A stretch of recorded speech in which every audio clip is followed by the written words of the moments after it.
আমরা দুই বোন।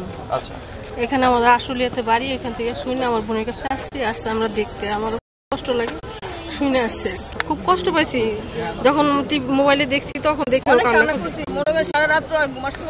পরশুদিন রাত যেদিন হয়েছে সেদিন তো ঘুম আসেনি, সারা রাত জাগনা ছিলাম।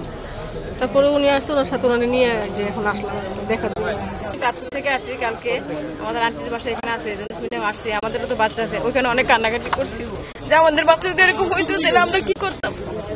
যার যার মা যাতে অনেক কষ্ট পায়, এজন্য আসছি দেখার জন্য। এখন ওদের বাবা মার কি অবস্থায় আছে সেই জন্য আর কি।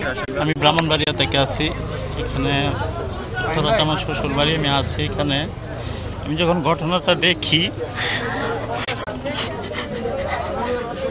আমার বাবা ফোন দেয় গ্রামে থেকে, ফোন দিয়ে বলে যে এরকম আমার বাচ্চারা এখানে মাদ্রাসায় করে যে ওরে চালু করে নিয়ে আসা বাসায়। তা আমার তো কিছু হয় নাই, আমার আত্মীয় স্বজনেরও কিছু হয় নাই। যারা সন্তান হারিয়েছে ওরা কত ব্যথা জানি পাইছে, ওরা কত কষ্ট পাইছে, ওরা কি নিয়ে বুঝ দিব মন বোঝানোর মতো না। সন্তান হারা যে কি ব্যথা, যাদের সন্তান আছে ওরাই বুঝবে, আর কেউ বুঝবেন।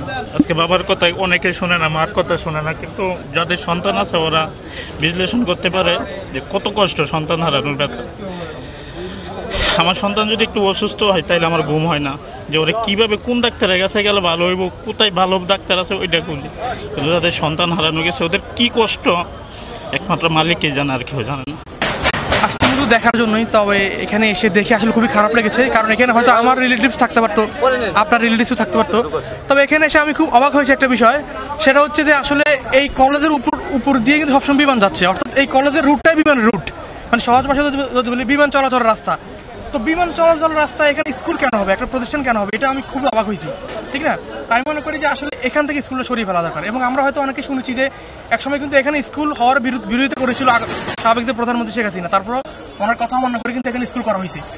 সুতরাং আমি মনে করি যে এটা অবশ্যই এই স্কুলের মালিক বা যারা কর্তৃপক্ষ তাদের প্রচুর গাফিলতি রয়েছে, সে কারণে কিন্তু আজকে এই দুর্ঘটনা ঘটেছে। এবং অনেকে বলতে যে এখানে কেন বিমান পড়ছে, ভাই অনেকে হয়তো জানেন না যে বিমান তো এখানেই পড়বে, কারণ এটাই বিমানের রুট। এবং আপনারা এখানে আসলে দেখবেন যে এখানে প্রচুর পরিমাণ বিমান, মানে মুহূর্তে মানে প্রতি কয়েক সেকেন্ড পর কিন্তু বিমান যাচ্ছে এবং স্কুলের উপর দিয়ে।